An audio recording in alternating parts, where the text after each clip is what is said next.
Video like जरूर कर लीजिए और ऐसे वीडियो लगातार फ्री में पाने के लिए चैनल को तुरंत सब्सक्राइब कर लीजिए और बेल आइकन को जरूर टैप कर लीजिए ताकि आगे भी सारे वीडियो आपको मिलते रहे। यूट्यूब में फॉलो करते हैं तो प्लीज ये वाला फ्री टेलीग्राम चैनल जरूर ज्वाइन कर लीजिएगा। सारे नोटिफिकेशन सारे अपडेट यहीं पे आते हैं, ध्यान रखिए। हेलो फ्रेंड्स, आपका स्वागत है आपके अपने परिवार सी सेट प्रिपरेशन पर। आज की इस क्लास में हम लोग हिंदी के एक महत्वपूर्ण विषय संधि की बात करेंगे, है ना। आज हम लोग संधि को शुरू करेंगे। संधि का यह क्लास नंबर 1 होने वाला है, तो आप वीडियो को अंत तक देखिएगा। जहाँ पर आपको ज़रूरत समझ में आएगी आप नोट्स बनाइएगा, पेन और कॉपी के साथ बैठिए, ठीक।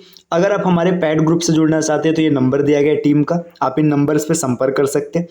इसके अलावा ये ज्ञान सर का व्हाट्सएप नंबर है, आप यहाँ से व्हाट्सएप के माध्यम से ज्ञान सर से संपर्क कर सकते हैं। देखिए, इसके बाद ना आप हमें टेलीग्राम पर @study for civil services search करके ज़रूर फॉलो कीजिएगा। और अगर आपने प्ले स्टोर से स्टडी फॉर सिविल सर्विसेज का एप्लीकेशन इंस्टॉल नहीं किया तो जल्दी से आप इसको इंस्टॉल कर लीजिए। बैच सेक्शन में जाके अपने बैच में लॉगिन कर लीजिएगा। इसके बाद आप सभी क्लासेस को आराम से परचेज कर पाएंगे, ठीक। तो चलिए स्टार्ट करते हैं अपने क्लास को। देखिए, आज की क्लास की शुरुआत कुछ यहाँ से होगी, है ना। देखिए, यहाँ पे सबसे पहले क्या दिया है, पहले स्लाइड में दिया है संधि क्या होता है। देखिए, अगर हम लोग बात करेंगे संधि क्या होता है तो संधि का अर्थ है मेल, है ना। मेल का मतलब क्या होता है, मिलना होता है ना। संधि का अर्थ होता है मेल। यहाँ पे दिया 2 वर्डों के मेल से उत्पन्न विकार को संधि कहते हैं। जब कभी भी ना 2 वर्ड को मिलाया जाए, देखो अब वर्ड क्या होता है, अगर वर्ड की बात करेंगे, वर्ड का मतलब होता है अक्षर, है ना। देखिए, वर्ड माला की क्लास मैंने पिछले वीडियो में पढ़ा रखा है, अगर आपने नहीं देखा है तो आप प्ले लिस्ट में जाइएगा। यूपीपीसीएस टॉपिक वाइज हिंदी नाम से एक लिस्ट मिलेगा, उसको आप ओपन करके ये वाली पूरी क्लास आप देख कर आइए। ये क्लास देखने के बाद ना संधि आपको बहुत अच्छे से क्लियर होगी। देखिए, बोला है 2 वर्डों के मेल से उत्पन्न विकार को संधि कहते हैं। मतलब 2 अक्षर को जब एक पास मिलाएंगे ना, जैसे देखिए अ प्लस अ, आप इसको जोड़ेंगे ना तो आप इसको आ बोलेंगे, ठीक है। आप इसको आ बोलेंगे तो यहाँ पे 2 वर्ड मिला, 2 वर्ड के मिलने से क्या हुआ कि अ बदल गया आ में, तो इसको हम लोग बोलेंगे संधि, है ना। अब संधि की बात करेंगे तो संधि के 3 स्वरूप लिखे गए हैं, स्वर संधि, व्यंजन संधि और विसर्ग संधि। मतलब संधि के कितने स्वरूप हैं, ये 3 स्वरूप हैं, स्वर, व्यंजन और विसर्ग। अब देखिए, स्वर संधि क्या बोल रहे हैं, 2 स्वरों के मेल से उत्पन्न विकार को या परिवर्तन को स्वर संधि कहते हैं।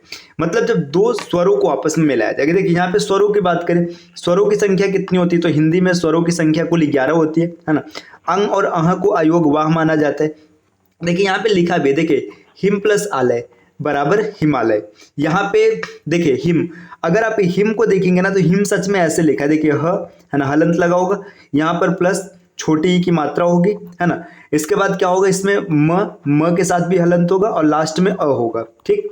ये देखिए, यहाँ पे आपको जो म दिख रहा है ना, सच में म क्या है, म का मतलब अंतिम में अ है, अ का मेल आ से हो रहा है तो ये पूरा का पूरा बदल गया, आ में हिमालय बन गया। चलिए, तो यहाँ से आपको स्वर संधि का डेफिनेशन समझ में आ चुका है। 2 स्वरों के मेल से उत्पन्न विकार को स्वर संधि कहा जाता है।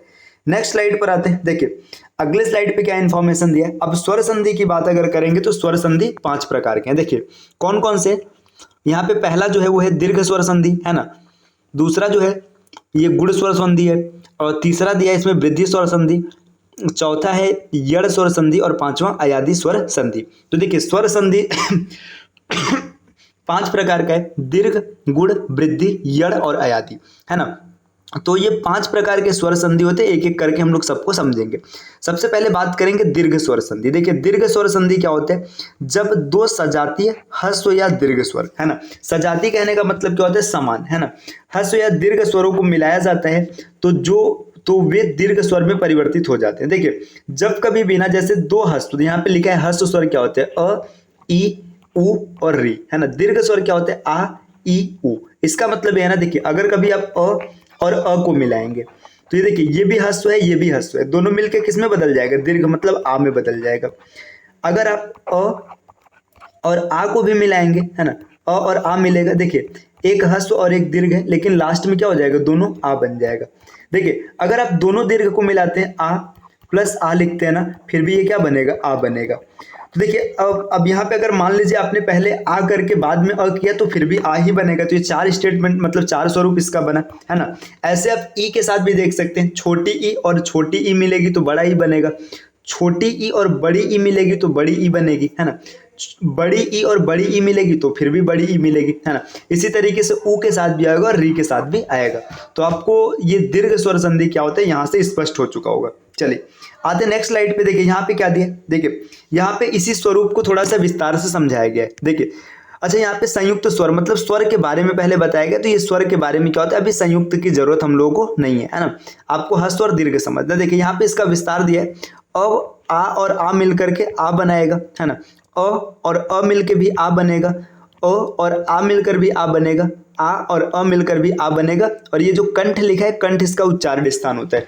तो मैंने ये भी बता दिया कि इसका उच्चारण स्थान कंठ होता है, ठीक। चलिए इसी प्रकार से देखिए ई ई दोनों छोटी ई है तो ये बड़ी ई बन गई, है ना। अब यहाँ पे देखिए छोटी ई और बड़ी ई मिलके भी बड़ी ई बन गई, दोनों बड़ी ई है फिर भी बड़ी ई बनी। यहाँ पे आप चाहे तो इसको ऐसे भी लिख सकते, देखिए पहले बड़ी ई और फिर लास्ट में छोटी ई, ये भी क्या बनेगा, बड़ी ई बनेगी। इसका उच्चारण स्थान क्या हो जाएगा, तालु हो जाएगा। ये उच्चारण स्थान क्या होता है, ये हम लोगों ने वर्णमाला जब पढ़ा था तो उसमें एकदम क्लियर करके आए हैं कि उच्चारण स्थान का तात्पर्य किस चीज से। चलिए अब नेक्स्ट देखिए, इसके बाद ऐसे ऊ का दिया है। ऊ का स्टेटमेंट क्या, देखिए यहाँ पे दोनों छोटे ऊ हैं मिल करके बड़ा ऊ बन रहे हैं, है ना। एक छोटा ऊ एक बड़ा ऊ, ये बड़ा ऊ बन रहा है ना। ये पूरा स्टेटमेंट दिया। देखिए आपको ना बस खाली इतना याद रखना है, जब भी हम बात करेंगे दीर्घ स्वर संधि, है ना, दीर्घ स्वर संधि, तो आपको सिर्फ इतना ध्यान देना है कि जब कभी भी संधि विच्छेद करने पर या मतलब दोनों को मिलाने पर मतलब संधि बनाने पर बीच में आ, बड़ी ई या बड़ा ऊ ये मात्रा मिल जाए ना तो समझ जाना वहां पे क्या होगा, दीर्घ स्वर संधि होगा। अब देखिए यहाँ पे कुछ एग्जांपल्स लिखे गए, ये इसका ट्रिक है इसको पकड़ने का, आ, बड़ी ई या बड़ा ऊ। देखिए अब यहाँ पे एग्जांपल लिखा है, जैसे देखिए अन्न अभाव, यहाँ पे देखिए अ और अ दोनों आपस में मिलके यहाँ पे ये ज्वाइंट हो रहा है तो क्या बन जाएगा, अन्नाभाव, है ना, मतलब अन्न का अभाव है। देखिए गीत प्लस अंजलि, है ना, गीतांजलि। यहाँ पे देखिए अ था और अ मिला, अ और अ मिलके क्या बन गया, आ बन गया, है ना। यहाँ पे देखिए ये आ बन गया। इसी प्रकार से अगला क्या है, चरण अमृत, है ना। चरण अमृत का मतलब है चरणामृत, है ना। देखिए यहाँ पे अ है, यहाँ पर अ है, अ और अ मिलके क्या बन गया, आ बन गया, ठीक। देखिए पुष्प अवली, है ना, पुष्प अवली का मतलब है पुष्पावली, यहाँ पे अ और अ मिलके आ बना है। रामायण रामायण हो जाएगा, ठीक। सूर्य अस्त सूर्यास्त हो जाएगा। इसी प्रकार से धन अर्थी धनार्थी हो जाएगा, है ना। परा अधीन मतलब पराधीन हो जाएगा, ये पर अधीन है। मत अनुसार मतलब मतानुसार, है ना। राम आधार मतलब रामाधार। विद्या प्लस अर्थी विद्यार्थी, है ना। और आगे बढ़ते हैं, देखिए यहाँ पे दिया है रवि प्लस इंद्र रविंद्र, है ना। अधि प्लस इच्छड़ अधिक्षण, है ना। अति यु अतियु, हरि प्लस ईस हरीश, है ना। देखिए और भी चीजें आप लिख सकते हैं, जैसे नदी प्लस ईस नदीस हो जाएगा, है ना। तो ये चीजें आप सेट कर सकते हैं अपने हिसाब से। तो यहाँ पे मैंने कुछ एग्जांपल्स दिए जिससे आपको थोड़ा सा अंदाजा हो सके कि दीर्घ स्वर संधि क्या होता है। चलिए आते हैं अगले स्लाइड पे। देखिए यहाँ पे ट्रिक लिखा है, इसका ट्रिक जो मैंने अभी एक्सप्लेन किया था उसी ट्रिक को यहाँ पे लिखा गया है। यदि बीच के अक्षर का मात्रा आ, बड़ी ई या बड़ा ऊ हो तो संधि दीर्घ स्वर संधि होगा। देखिए बीच का जो अक्षर है अगर इसकी मात्रा को हम लोग आ कर दें, है ना, या फिर बड़ी ई कर दें या फिर बड़ा ऊ कर दें, तब जो संधि बनेगा वो संधि हमेशा कौन सा संधि होगा, दीर्घ स्वर संधि होगा, ठीक। ये स्पष्ट हो गया। चलिए अब आते हैं नेक्स्ट अगले संधि पर। अगला संधि आपको यहाँ पर दे रखा है गुड़ स्वर संधि, है ना। देखिए अब हम लोग बात करेंगे गुड़ स्वर संधि क्या होता है। देखिए यहाँ पे दिया है यदि कंठ स्वरों के पश्चात कोई तालव्य ओष्ठ मूर्धन्य स्वर आता है तो दोनों का मेल होने पर कंठ तालव्य कंठ ओष्ठ और अर बन जाता है। इसका मतलब क्या, देखिए यहाँ पे अब थोड़ा सा स्वर के बारे में मैं एक्सप्लेन करता हूँ। अगर कंठ स्वरों की बात करेंगे तो कंठ स्वरों का मतलब होता है अ या आ, है ना, अ या आ, ये कंठ स्वर है ना। कंठ स्वरों के पश्चात कोई तालव्य आए, तालव्य का मतलब क्या होता है, तालव्य का मतलब होता है, देखिए यहाँ पे तालव्य को भी लिख देते हैं। तालव्य का मतलब है तालव्य, रुके ये रुके, कंठ स्वर की बात करेंगे तो जो कंठ स्वर है, कंठ स्वर है अ आ, ठीक। जो तालव्य स्वर है, तालव्य स्वर है ई और ई। देखिए अब यहाँ पे लिखा गया अगर कंठ स्वरों के पश्चात कोई तालव्य आए, है ना, मतलब अ या फिर देखो, अच्छा यहाँ पे लिखा हुआ है, ठीक है, ठीक ठीक ठीक ठीक ठीक ठीक ठीक यहाँ पे लिखा है, देखिए कंठ स्वर अ या आ, है ना। इसके बाद तालव्य स्वर आएगा ई और ई, तो ये क्या बन जाएगा, कंठ तालव्य बन जाएगा, मतलब ए हो जाएगा। ठीक, देखिए कंठ तालव्य ए और ए होता है। देखिए यहाँ पे इसके बारे में ना यहाँ पे विस्तार से लिखा है, देखिए अ प्लस छोटी ई फिर भी ए बनेगा, अ प्लस बड़ी ई फिर भी ए बनेगा, आ प्लस छोटी ए बनेगा, और आ प्लस बड़ी ई भी क्या बनेगा, ए बनेगा। ठीक, ये कंठ तालव्य का सेटलमेंट हो गया। देखिए कंठ के बाद ओष्ठ आएगा तो क्या हो जाएगा, कंठोष्ठ बन जाएगा, यहाँ पे लिखा गया है ना। देखिए कंठ का मतलब अ या आ, है ना। इसके बाद ओष्ठ का मतलब उ या उ, ये आएगा। तो ये फिर ये क्या बन जाएगा, कंठोष्ठ बन जाएगा। कंठोष्ठ का मतलब ओ या फिर औ में परिवर्तित हो जाएगा। सो अब देखिए ओ या औ होता है, लेकिन ये परिवर्तित किस में होगा, सिर्फ और सिर्फ ओ में होगा, औ में परिवर्तित नहीं होगा, है ना। ये कंठोष्ठ होते दोनों, लेकिन परिवर्तित सिर्फ इसमें होगा। देखिए यहाँ पे लिखा भी गया है। देखिए अब इसमें देखेंगे तो यहाँ पे क्या देखो, अ या आ ये कंठ है, इसके बाद अगर ओष्ठ आ रहा है तो ये बदल जाएगा ओ, कंठोष्ठ में। ठीक, चलिए और आते हैं नेक्स्ट स्लाइड पे। देखिए नेक्स्ट में इसी स्वरूप को विस्तृत किया गया, अ और उ मिला है, आ और उ मिला है ना। अ और बड़ा उ मिला है, आ और बड़ा उ मिला है, तो ये ओ में परिवर्तित हो रहा है, ये कंठोष्ठ है। ठीक, देखिए अब आगे बढ़ेंगे तो आपने क्या लिखा था, अगर कंठ के पश्चात री आएगा तो री का क्या बन जाएगा, अर बन जाएगा, है ना, अर, है ना। अब देखिए इस र का मतलब क्या होता है, इस र का मतलब होता है उड़नतुआरा, जैसे आप ऐसे लिखते हैं ना, जैसे कर्म, है ना। तो ये देखिए ये जो ये है ना, ये वाला र है। ठीक, चलिए अब इसको एग्जांपल देखते हैं, जैसे भारत प्लस इंदु। देखो अ यहाँ पे लास्ट में अ है और ई है, तो अ प्लस ई मिलके क्या बन जाएगा, ए बन जाएगा, तो यहाँ पे भारतेंदु हो गया। देखिए स्व यहाँ पे अ है प्लस ई है, तो अ ई मिलके ए बन जाएगा, तो स्वेच्छा हो जाएगा, है ना। र मतलब नर लिखा है, लास्ट में अ है, अ में ई मिलेगा तो ए हो जाएगा नरेश। गण प्लस प्लस इस मतलब गणेश हो जाएगा, है ना। देखिए यहाँ पे अ और ई मिला है। इसी तरीके से यहाँ पे आगे एग्जांपल दिया, सोम प्लस इस मतलब सोमेश हो जाएगा, रमा प्लस इस रमेश, लंका प्लस इस लंकेश, है ना। देखिए यहाँ पे पर अ है और अ के साथ उ मिला है, तो अ के साथ उ मिल के क्या बन जाएगा, ओ बन जाएगा, तो लिखेंगे परोपकार, ये सही है। देखिए बीरोचित, ये बीर प्लस उचित बीरोचित, है ना।